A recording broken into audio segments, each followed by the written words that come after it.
ಮಕರ ರಾಶಿಯವರಿಗೆ ಫೆಬ್ರವರಿ ತಿಂಗಳ ಮಾಸ ಭವಿಷ್ಯದಲ್ಲಿ 5 ಶುಭ ವಿಚಾರಗಳ ವಿಡಿಯೋಗೆ ಆತ್ಮೀಯವಾದಂತಹ ಸ್ವಾಗತ ಹಾಗೂ ವಿಠಲ್ ಭಟ್ ಮಾಡುವಂತಹ ನಮಸ್ಕಾರ. ವೀಕ್ಷಕರೇ, ಪ್ರತಿ ರಾಶಿಯವರಿಗೆ ಪ್ರತಿ ತಿಂಗಳು ಒಂದಿಷ್ಟು ಶುಭ ವಿಚಾರ, ಒಂದಿಷ್ಟು ಎಚ್ಚರಿಕೆ ಇರುತ್ತೆ. ಈಗ ಮಕರ ರಾಶಿಯವರಿಗೂ ಫೆಬ್ರವರಿ ತಿಂಗಳ ಸಮಸ್ಯೆಗಳಿದೆ, ಅದು ಎಚ್ಚರಿಕೆಗಳ ವಿಡಿಯೋ ಅಂತ ಇನ್ನೊಂದು ವಿಡಿಯೋ ಮಾಡಿರ್ತೀನಿ. ಇದು ಶುಭ ವಿಚಾರಗಳ ವಿಡಿಯೋ ಆಗಿರಲಿದೆ, ಗೊತ್ತಾಯ್ತಲ್ವಾ? ಸೊ ಪ್ರತಿಯೊಬ್ಬ ಮಕರ ರಾಶಿಯವರಿಗೆ ಒಂದು ಇಂಪಾರ್ಟೆಂಟ್ ಥಿಂಗ್ ಏನಂದರೆ, ನನಗೇನೇನು ಒಳ್ಳೇದಾಗಲಿದೆ ಫೆಬ್ರವರಿ ತಿಂಗಳಲ್ಲಿ ಅನ್ನೋದು ಗೊತ್ತಾಗಬೇಕಲ್ಲ ಅವರಿಗೆ. ಸೊ ದಯವಿಟ್ಟು ಒಂದು ಸಹಾಯ ಮಾಡಿ. ಮಕರ ರಾಶಿಯವರಿಗೆ ನೀವು ಮಕರ ರಾಶಿಯವರು ನಿಮ್ಮಂತೆ ಮಕರ ರಾಶಿಯವರಿಗೆ ಒಂದು ಸಹಾಯ ಮಾಡಿ. ದಯವಿಟ್ಟು WhatsApp, Facebook, messenger, Telegram, Instagram ಎಲ್ಲ ಕಡೆ ಸಾಮಾಜಿಕ ಜಾಲತಾಣಗಳಲ್ಲಿ ವಿಡಿಯೋನ ಎಲ್ಲ ಕಡೆ ಶೇರ್ ಮಾಡಿಬಿಡಿ. ಪ್ರತಿಯೊಬ್ಬ ಮಕರ ರಾಶಿಯವರಿಗೆ ವಿಡಿಯೋ ರೀಚ್ ಆಗಬೇಕು, ಏನೇನು ಒಳ್ಳೇದಾಗಲಿದೆ ಅಂತ ಅವರಿಗೆ ಗೊತ್ತಾಗಬೇಕು. ಖಂಡಿತವಾಗಿ ಒಳ್ಳೇದಾಗಬೇಕು. ಬನ್ನಿ ವಿಡಿಯೋನ ಶುರು ಮಾಡೋಣ. ಮೊದಲನೇ ಶುಭ ವಿಚಾರ ಮಕರ ರಾಶಿಯವರಿಗೆ ಫೆಬ್ರವರಿ ತಿಂಗಳಿಗೋಸ್ಕರ ಏನಪ್ಪಾ ಅಂತಂದ್ರೆ, ನೀವು ಕೈ ಬಿಟ್ಟಂತಹ ಒಂದು ವಿಚಾರ ಫೆಬ್ರವರಿ ತಿಂಗಳಲ್ಲಿ ಮತ್ತೆ ಪುನಃ ಒಂದು ಅಧಿಕಾರದ ಸ್ವರೂಪದಲ್ಲಿ ನಿಮ್ಮ ಕೈಗೆ ಬಂದ್ಬಿಡುತ್ತೆ. ಇದಾಗಲ್ಲ, ಬಿಟಾಕೋತನ ಅನ್ನೋ ರೀತಿಯಲ್ಲಿ, ಅಥವಾ ಮೊದಲು ಅಧಿಕಾರ ಸಹ ಇತ್ತು, ಇದು ಇಲ್ಲೂ ಏನು ನಡೆಯಲ್ಲ, ಬೇಡ ಇದು ಅಂತ ಬಿಟ್ಬಿಟ್ಟಿರ್ತೀರ. ಬಟ್ ಫೆಬ್ರವರಿ ತಿಂಗಳಲ್ಲಿ ಮರಳಿ ನಿಮ್ಮ ಹತ್ರ ಅದು ಅಧಿಕಾರದ ಸ್ವರೂಪದಲ್ಲಿ ಒಳ್ಳೆ ಪವರ್ಫುಲ್ ಆಗಿ ನಿಮ್ಮ ಕೈಲಿ ಅವಕಾಶ ಮತ್ತೆ ಪುನಃ ವಾಪಸ್ ಬರ್ತದೆ. ಖಂಡಿತವಾಗಿ ಅನುಕೂಲ ಆಗುತ್ತೆ, ಒಳ್ಳೆಯದಾಗತ್ತೆ. ಎರಡನೇ ಶುಭ ವಿಚಾರ ಮಕರ ರಾಶಿಯವರಿಗೆ ಫೆಬ್ರವರಿ ತಿಂಗಳಿಗೋಸ್ಕರ ಏನಪ್ಪಾ ಅಂತಂದ್ರೆ, ನೀವು ಯಾರಿಗೂ ಗೊತ್ತಿಲ್ಲದೆ ಸೈಲೆಂಟ್ ಆಗಿ ಮಾಡಿದಂಥ ಒಂದು ಒಳ್ಳೆಯ ಕೆಲಸವೂ ಸಹ ಎಲ್ಲರಿಗೂ ಗೊತ್ತಾಗಿ ಶ್ಲಾಘನೆ ಸಿಗುತ್ತೆ. ವೆರಿ ಗುಡ್, ಯಾರಿಗೂ ಗೊತ್ತಿಲ್ಲದಂಗೆ ಸೀಕ್ರೆಟ್ ಆಗಿ ಇಷ್ಟೆಲ್ಲ ಒಳ್ಳೆ ಕೆಲಸ ಮಾಡಿದ್ದಾನೆ, ಇವರನ್ನು ನಾವು ಬೆನ್ನು ತಟ್ಟಬೇಕು, ಇಷ್ಟೆಲ್ಲ ಒಳ್ಳೆ ಕೆಲಸ ಮಾಡಿದ್ದಾಳೆ, ಇವಳಿಗೆ ನಾನು ಬೆನ್ನು ತಟ್ಟಬೇಕು ಅನ್ನೋ ರೀತಿಯಲ್ಲಿ ಮಕರ ರಾಶಿಯವರಿಗೆ ಶ್ಲಾಘನೆ ಸಿಗಲಿದೆ. ನೀವು ಮಾಡುವಂತಹ, ನೀವು ಯಾರಿಗೂ ಹೇಳ್ಕೊಳ್ಳಲ್ಲ ಒಳ್ಳೆ ಕೆಲಸವನ್ನ, ಎಲ್ಲೂ ಬಾಯ್ಬಿಟ್ಟು ಹೇಳ್ಕೊಳ್ಳಲ್ಲ, ಯಾರಿಗೂ ತಿಳಿಸಲ್ಲ, ನಿಮ್ಮ ಪಾಡಿ ನೀವು ಒಳ್ಳೆ ಕೆಲಸ ಯಾರಿಗೂ ಒಂದು ಸಹಾಯ ಮಾಡ್ತೀರಾ, ಏನೋ ಒಂದು ಗುಪ್ತವಾಗಿ ಏನೋ ಒಂದು ಮಾಡ್ಕೊಂಡು ಹೋಗಿರ್ತಾರೆ ಒಳ್ಳೆ ಕೆಲಸ. ಬಟ್ ಅದು ಎಲ್ಲರಿಗೂ ಗೊತ್ತಾಗ್ಬಿಡುತ್ತೆ, ಯಾವುದೋ ರೀತಿಯಲ್ಲಿ ಎಲ್ಲರಿಗೂ ಗೊತ್ತಾಗ್ಬಿಡುತ್ತೆ ಇವ್ರು ಇಷ್ಟು ಒಳ್ಳೆ ಕೆಲಸ ಮಾಡ್ತಿದ್ದಾರೆ ಅಂತ. ಸೊ ಎಲ್ಲರಿಗೂ ಗೊತ್ತಾದ ತಕ್ಷಣ ಏನಾಗುತ್ತೆ, ನಿಮಗೆ ಶ್ಲಾಘನೆಯ ಮಹಾಪೂರ ಹರಿದು ಬರಲಿದೆ ಅಂತ. ವೆರಿ ಗುಡ್, ವೆರಿ ಗುಡ್ ಅಂತ ಬೆನ್ನು ತಟ್ಟುವವರ ಸಂಖ್ಯೆ ಖಂಡಿತ ಒಳ್ಳೆಯದಾಗುತ್ತೆ. ಸೊ ಆದ್ದರಿಂದ ದಯವಿಟ್ಟು ಒಳ್ಳೆ ಕೆಲಸ ಮಾಡೋದನ್ನ ನಿಲ್ಲಿಸಬೇಡಿ, ಖಂಡಿತ ನಿಮಗೆ ಒಳ್ಳೆಯದಾಗಲಿದೆ. ಮೂರನೇ ಶುಭ ವಿಚಾರ ಮಕರ ರಾಶಿಯವರಿಗೆ ಈ ಒಂದು ಫೆಬ್ರವರಿ ತಿಂಗಳಲ್ಲಿ ಏನಪ್ಪಾ ಅಂತಂದ್ರೆ, ಹಣಕಾಸಿನ ವಿಚಾರದಲ್ಲಿ ಇದು ಸಾಧ್ಯ ಇಲ್ಲ ಅಂತ ಅನ್ಕೊಂಡು ಬೇಸರ ಮಾಡ್ಕೊಂಡು ಸುಮ್ಮನಾಗಿದ್ದಂಥ ಯಾವುದೋ ಒಂದು ವಿಚಾರ, ನೋಡಪ್ಪ ಇದು ದುಡ್ಡಿನ ವಿಚಾರ ಬಂದ್ಬಿಡ್ತು, ನನ್ನ ಕೈಲಿ ಆಗೋದೇ ಇಲ್ಲ, ಈ ದುಡ್ಡಿನ ವಿಚಾರ, ಇದು ವ್ಯವಹಾರ ಆಗೋದೇ ಇಲ್ಲ. ಸೊ ಹಣಕಾಸಿನ ವಿಚಾರದಲ್ಲಿ ನೀವು ಆಗೋದೇ ಇಲ್ಲ ಅನ್ಕೊಂಡಂಥ ವ್ಯವಹಾರ ಪಟ್ ಅಂತ ಆಗ್ಬಿಡುತ್ತೆ. ನಿಮಗೆ ಕೂಡ ಅದು ಅನಿರೀಕ್ಷಿತ, ಇದು ಆಗಲ್ಲ ಅನ್ಕೊಂಡಿದ್ನಲ್ಲ, ದುಡ್ಡಿನ ವ್ಯವಸ್ಥೆ ಆಗಲ್ಲ ಅನ್ಕೊಂಡಿದ್ನಲ್ಲ, ದುಡ್ಡಿನ ಸಮಸ್ಯೆ ಇದೆ ಅಂತ ಅನ್ಕೊಂಡಿದ್ನಲ್ಲ, ಈ ಕೆಲಸ ಆಗಲ್ಲ ಅನ್ಕೊಂಡಿಲ್ಲ, ಇದು ಹೆಂಗಾಗೋಯ್ತು? ದುಡ್ಡಿನ ಕೆಲಸ, ಹಣಕಾಸಿಗೆ ಸಂಬಂಧಪಟ್ಟಂತಹ ಕೆಲಸಗಳು, ನೀವು ಆಗೋದೇ ಇಲ್ಲ ಅನ್ಕೊಂಡಂತಹ ಕೆಲಸಗಳು ಪಟ್ ಅಂತ ಆಗ್ಬಿಡುತ್ತೆ. ಸೊ ಖಂಡಿತವಾಗಿ ಒಳ್ಳೆಯದಾಗಲಿ.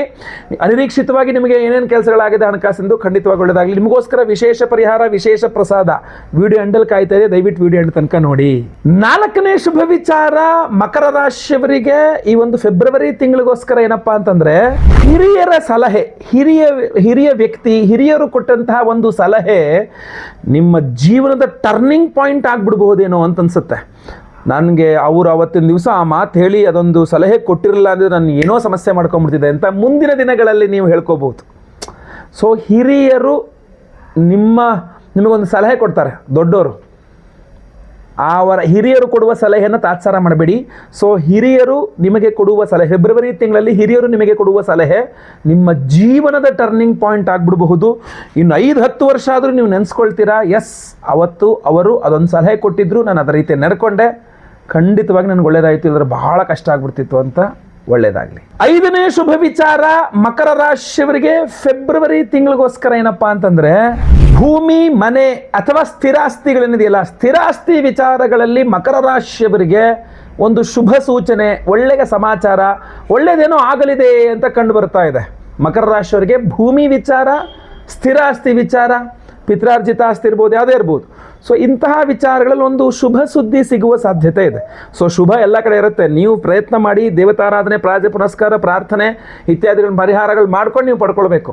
ಆ ರೀತಿಯಲ್ಲಿ ಮಕರ ರಾಶಿಯವರ ಎಲ್ಲ ಸಮಸ್ಯೆಗಳಿಗೆ ವಿಶೇಷವಾದ ಪರಿಹಾರ, ವಿಶೇಷವಾದ ಪ್ರಸಾದ ನಾವು ಕೊಡ್ತಾ ಇದ್ದೇವೆ. ಫೆಬ್ರವರಿ 1ನೇ ತಾರೀಕು ಮಾಘ ಪೌರ್ಣಿಮಾ, ಮಾಘ ಮಾಸದ ಹುಣ್ಣಿಮೆಯ ದಿವಸ, ಅವತ್ತು ಕೂಡ ಭಾನುವಾರ. ಸೊ ಫೆಬ್ರವರಿ 1ನೇ ತಾರೀಕು ಭಾನುವಾರ, ಮಾಘ ಮಾಸದ ಹುಣ್ಣಿಮೆಯ ಪರ್ವ ದಿನದಂದು ನಾವು ನವದುರ್ಗೆಯರ ಆರಾಧನೆ ಮಾಡ್ತಾ ಇದ್ದೀವಿ. ನವದುರ್ಗಾ ದೇವಿಯ ನವದುರ್ಗಾ ಹೋಮ ಅಂತ ಮಾಡ್ತಾ ಇದ್ದೀವಿ. ಬಹಳ ವಿಶೇಷವಾದಂಥ ಹೋಮ. ಅದರಲ್ಲಿ 9 ವಿಧದ ಅಮ್ಮನವರ ಆರಾಧನೆ ಇರ್ತದೆ. ಪ್ರಥಮಂ ಶೈಲಪುತ್ರೀತಿ, ದ್ವಿತೀಯಂ ಬ್ರಹ್ಮಚಾರಿಣಿ, ತೃತೀಯಂ ಚಂದ್ರಘಂಟೇತಿ, ಕೂಷ್ಮಾಂಡೇ ಚತುರ್ಥಕಂ, ಪಂಚಮಂ ಸ್ಕಂದಮಾತೇತಿ, ಷಷ್ಠಂ ಕಾತ್ಯಾಯಿನೀತಿ ಚ, ಸಪ್ತಮಂ ಕಾಲರಾತ್ರಿಶ್ಚ, ಮಹಾಗೌರೀತಿ ಚಾಷ್ಟಮಂ, ನವಮಂ ಸಿದ್ಧಿದಾತ್ರಿ ಚ ಅಂತ ಹೇಳಿ ನವದುರ್ಗೆಯರ ಆರಾಧನೆಯನ್ನ, ನವದುರ್ಗಾ ಹೋಮವನ್ನು ಮಾಡ್ತಾ ಇದ್ದೇವೆ. ಆ ನವದುರ್ಗಾ ಹೋಮವನ್ನು ಮಾಡಿ ವಿಶೇಷವಾದಂತಹ ಈ 9 ವಿಧದ ಉಪರತ್ನಗಳಿರ್ತಕ್ಕಂಥ ಒಂದು ವಿಶೇಷವಾದ ಬ್ರೇಸ್ಲೆಟ್ ಅನ್ನ ನಾವು ಎನರ್ಜೈಸ್ ಮಾಡ್ತಾ ಇದ್ದೇವೆ.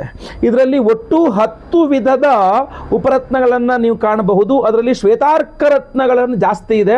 ಶ್ವೇತಾರ್ಕ ರತ್ನಗಳು ನಿಮ್ಮ ಮನಸ್ಸನ್ನು ಕಂಟ್ರೋಲ್ ಮಾಡ್ತಕ್ಕಂಥ, ಶಾಂತಿಯನ್ನು ನಿಮಗೆ ಕೊಡ್ತಕ್ಕಂಥ ಅದ್ಭುತವಾದಂತಹ ಶಕ್ತಿ ಇರತಕ್ಕಂಥದ್ದು. ಅದರ ಜೊತೆಗೆ 9 ವಿಧದ ವಿಶೇಷವಾದಂತಹ ಉಪರತ್ನಗಳಿದೆ. ನವದುರ್ಗಾ ಹೋಮದಲ್ಲಿ ಅಭಿಮಂತ್ರಿತ ನವಶಕ್ತಿ ಬ್ರೇಸ್ಲೆಟ್ ಅಂತ ಕರಿಬಹುದು ಇದನ್ನು. ಅಷ್ಟು ಅದ್ಭುತವಾದಂತಹ ಬ್ರೇಸ್ಲೆಟ್ ಇದು. ಸೊ ಇದರಲ್ಲಿ 9 ವಿಧದ ವಿಶೇಷವಾದಂಥ ಉಪರತ್ನಗಳು ನಿಮ್ಮ 9 ಗ್ರಹಗಳಿಂದ ಆಗಬಹುದಾದ ಸಕಲ ಬಾಧೆಗಳನ್ನು ಸಹ ಕಂಟ್ರೋಲ್ ಮಾಡುವ ಶಕ್ತಿ ಇದರಲ್ಲಿರ್ತದೆ. ಆರ್ಥಿಕ ಬಾಧೆ ಇರಬಹುದು, ಆರೋಗ್ಯ ಬಾಧೆ ಇರಬಹುದು, ಉದ್ಯೋಗ ವ್ಯಾಪಾರ ವ್ಯವಹಾರಗಳಿರಬಹುದು, ಕೋರ್ಟ್ ಕಚೇರಿ ಇರಬಹುದು, ಮಾಟ ಮಂತ್ರಾದಿಗಳಿರಬಹುದು, ಮನೆಯಲ್ಲಿ ಅಷ್ಟೈಶ್ವರ್ಯಗಳ ವಿಚಾರಗಳಿರಬಹುದು, ಸಾಲ ಬಾಧೆಗಳಿರಬಹುದು, ಋಣಬಾಧೆಗಳು, ಸಾಲ ಬಾಧೆಗಳು, ಲೋನ್ ವಿಚಾರಗಳಿರಬಹುದು, ಯಾವುದೇ ರೀತಿಯಾಗಿರ್ತಕ್ಕಂತಹ ಸಮಸ್ಯೆಗಳಿದ್ರೂ ಪರಿಹಾರಕ್ಕೆ ಇದು ಬಹಳ ಅನುಕೂಲ. ಅಷ್ಟೇ ಅಲ್ಲ, ಇನ್ನೊಂದು ವಿಶೇಷವಾದ ದೇವತಾರಾಧನೆ ಮಾಡ್ತಾ ಇದ್ದೇವೆ. ಚಿಂತಾಮಣಿ ಗಣಪತಿ ಹೋಮ ಅಂತ, ಚಿಂತಾಮಣಿ ಗಣಪತಿ ಮಂತ್ರ ಅಂತ ಬರ್ತದೆ. ಅಂದರೆ ನಾವು ಏನನ್ನು ಅನ್ಕೊಳ್ತೀವೋ ಅದನ್ನು ಮಾಡಿಕೊಡ್ತಕ್ಕಂಥದ್ದು ಚಿಂತಾಮಣಿ ಗಣಪತಿ ಮಂತ್ರ. ಈ ಚಿಂತಾಮಣಿ ಗಣಪತಿ ಮಂತ್ರವನ್ನ ಬಗ್ಗೆಯೂ ಸಹ ನಾನು ಮುಂದೆ ವಿಡಿಯೋನೇ ಮಾಡಿ ಹಾಕ್ತೇನೆ. ಈ ಅದ್ಭುತವಾದ ಚಿಂತಾಮಣಿ ಗಣಪತಿ ಮಂತ್ರದಿಂದ ಹೋಮ ಮಾಡಿ ಅದರಲ್ಲಿ ಈ ಒಂದು ಅದ್ಭುತವಾದ ನವಶಕ್ತಿ ಬ್ರೇಸ್ಲೆಟನ್ನು ಎನರ್ಜೈಸ್ ಮಾಡ್ತಾ ಇದ್ದೇವೆ, ನೆನ್ಪಿಟ್ಕೊಳ್ಬೇಕು. ಸೊ ಈ ಒಂದು ಬ್ರೇಸ್ಲೆಟ್ಟು ನವದುರ್ಗಾ ಹೋಮ ಹಾಗೂ ವಿಶೇಷವಾಗಿ ಚಿಂತಾಮಣಿ ಗಣಪತಿ ಹೋಮ, ಅದ್ರ ಜೊತೆಗೆ ಸಂತಾನ ಗೋಪಾಲ ಕೃಷ್ಣ ಹವನ, ಆಮೇಲೆ ಗುರು ಶಾಂತಿ ಶನಿ ಶಾಂತಿ ಸಹಿತ ಮಹಾನವಗ್ರಹ ಶಾಂತಿ ಹೋಮ. ಅಷ್ಟೇ ಅಲ್ಲ, ನಿಮ್ಮ ಸರ್ಪದೋಷಗಳ ಪರಿಹಾರಕ್ಕೆ ಆಶ್ಲೇಷ ಬಲಿ ಪೂಜೆ, ಸರ್ಪ ಶಾಂತಿ ಹೋಮದಲ್ಲೂ ಸಹ ಗುರು ಶಾಂತಿ ಹೋಮ, ಶನಿ ಶಾಂತಿ ಹೋಮ, ನವಗ್ರಹ ಶಾಂತಿ ಹೋಮಗಳಲ್ಲಿ ಸಹ ಇದು ಎನರ್ಜೈಸ್ ಆಗುತ್ತೆ. ಯಾಕಂದರೆ 9 ವಿಧದ ಉಪರತ್ನಗಳಿದೆ, ನವಗ್ರಹಗಳು ಸಹ ಇದರಲ್ಲೇ ಇದೆ. ಸೊ ಅದರಿಂದ ಈ ವಿಶೇಷವಾದ ನವಶಕ್ತಿ ಬ್ರೇಸ್ಲೆಟನ್ನು, ಶ್ವೇತಾರ್ಕ ರತ್ನಗಳಿರ್ತಕ್ಕಂಥ ನವಶಕ್ತಿ ಬ್ರೇಸ್ಲೆಟನ್ನು ಪ್ರತಿಯೊಬ್ಬ ಸಂಕಲ್ಪ ಸೇವಾ ಕರ್ತೃಗಳಿಗೂ ಇದಿಷ್ಟು ಹೋಮಗಳಲ್ಲಿ ಎನರ್ಜೈಸ್ ಮಾಡಿ ಲೈವಲ್ಲಿ ನಿಮ್ಮ ಹೆಸರು ಸಂಕಲ್ಪ ಮಾಡಿ ಎಲ್ಲ ಹೋಮಗಳನ್ನು ನೀವು ಲೈವ್ ನೋಡ್ತೀರಾ. ಪ್ರಸಾದ ನಿಮಗೆ ಎಲ್ಲ ಹೋಮಗಳ ಭಸ್ಮ, ನಾಗಾರಾಧನೆಯ ಅರಿಶಿನ ಪ್ರಸಾದ ಜೊತೆಗೆ ಈ ವಿಶೇಷವಾದ ನವಶಕ್ತಿ ಬ್ರೇಸ್ಲೆಟ್ ನಿಮಗೆ ಸ್ಪೀಡ್ ಪೋಸ್ಟಲ್ ಮೂಲಕ ಕಳುಹಿಸಿಕೊಡಲಾಗ್ತದೆ. ಈ ಒಂದು ಬ್ರೇಸ್ಲೆಟ್ನ ನೀವು ಸಿಂಪಲ್ ಆಗಿ ನಿಮ್ಮ ಬಲಗೈಯಲ್ಲಿ ಧಾರಣೆ ಮಾಡಿಕೊಂಡ್ರೆ ಆಯ್ತು, ಅಷ್ಟೇ ಇರುತ್ತಲ್ವಾ. ಇನ್ನೇನು ಜಸ್ಟ್ ಇನ್ನು ಮಾಡ್ಕೊಂಡ್ರೆ ಆಯಿತು. ಆ ಹೋಮದ ಭಸ್ಮ, ನಾಗಾರಾಧನೆ ಅರಿಶಿನವನ್ನು ಹಣೆಗೆ ಹಚ್ಚಿಕೊಂಡ್ರೆ ಸಾಕು. ಸೊ ಇಷ್ಟು ಸುಲಭವಾಗಿರ್ತಕ್ಕಂಥದ್ದು. ಲೈವಲ್ಲಿ ನಿಮ್ಮ ಹೆಸರು, ಯಾರ್ಯಾರು ಸಂಕಲ್ಪ ಸೇವೆಗೆ ಹೆಸರು ಕೊಡ್ತಾರೆ ನೆನಪಿಟ್ಕೊಳ್ಳಿ, ಲೈವಲ್ಲಿ ನಿಮ್ಮ ಹೆಸರು ಸಂಕಲ್ಪ ಆಗುತ್ತೆ. ಎಲ್ಲ ಹೋಮಗಳು ಲೈವಲ್ಲಿ ನೋಡ್ತೀರಾ. ಪ್ರಸಾದ ನಿಮಗೆ ಸ್ಪೀಡ್ ಪೋಸ್ಟ್ ಮೂಲಕ ನಾವು ಕಳುಹಿಸಿಕೊಡ್ತೇವೆ. ಆಯ್ತಲ್ಲ, ಭಾನುವಾರ ಹೋಮ ಆಗ್ತದೆ, ಸೋಮವಾರ ಅಥವಾ ಮಂಗಳವಾರ ನಾವು ಇಲ್ಲಿಂದ ಪ್ರಸಾದವನ್ನು ಪ್ಯಾಕ್ ಮಾಡಿ ಕಳಿಸ್ಕೊಡ್ತೇವೆ. ಬುಧವಾರದಿಂದ ಆಚೆಗೆ Indian speed post, Indian post ಇದೆಯಲ್ಲ ಅದರಲ್ಲಿ ನಾವು ಕಳಿಸ್ಕೊಡ್ತಕ್ಕಂಥದ್ದು. So track ಮಾಡಬಹುದಾಗಿರ್ತದೆ. ನಿಮಗೆ ಆದಷ್ಟು ಶೀಘ್ರವಾಗಿ ಪ್ರಸಾದ ತಲುಪ್ತದೆ. ಈ ವಿಡಿಯೋ ಇಷ್ಟ ಆದರೆ ದಯವಿಟ್ಟು ಲೈಕ್ ಮಾಡಲಿಕ್ಕೆ ಮರಿಬೇಡಿ. ಪ್ರತಿಯೊಬ್ಬರಿಗೂ ವಿಡಿಯೋ ರೀಚ್ ಆಗೋ ಥರ ದಯವಿಟ್ಟು WhatsApp, Facebook, messenger, Telegram, Instagram ಎಲ್ಲ ಕಡೆ ಸಾಮಾಜಿಕ ಜಾಲತಾಣಗಳಲ್ಲಿ ವಿಡಿಯೋನ ಶೇರ್ ಮಾಡಲಿಕ್ಕೆ ದಯವಿಟ್ಟು ಮರಿಬೇಡಿ. ಫೇಸ್ಬುಕ್ಕಲ್ಲಿ ನೋಡ್ತಿದ್ರೆ ನಮ್ಮ ಪೇಜನ್ನು ಫಾಲೋ ಮಾಡಲಿಕ್ಕೆ ಮರಿಬೇಡಿ. ಹಾಗೂ ಯೂಟ್ಯೂಬಲ್ಲಿ ನೋಡ್ತಿದ್ರೆ ನಮ್ಮ ಚಾನಲ್ ಸಬ್ಸ್ಕ್ರೈಬ್ ಮಾಡ್ಕೊಳ್ಳಂದ್ರೆ ಸಬ್ಸ್ಕ್ರೈಬ್ ಮಾಡಿಕೊಂಡು ಬೆಲ್ ಬಟನ್ ಹೊತ್ಕೊಂಡು ಆಲ್ ಅಂತ ಮಾಡಲಿಕ್ಕೆ ದಯವಿಟ್ಟು ಮರಿಬೇಡಿ. ಮುಂದಿನ ವಿಡಿಯೋದಲ್ಲಿ ಮತ್ತೆ ಪುನಃ ಸಿಗ್ತೇನೆ. ಎಲ್ಲರಿಗೂ ಸಹ ಒಳ್ಳೆಯದಾಗಲಿ. ಲೋಕ ಸಮಸ್ತ ಸುಖಿನೋ ಭವಂತು. ನಾರಾಯಣ ನಾರಾಯಣ ನಾರಾಯಣ.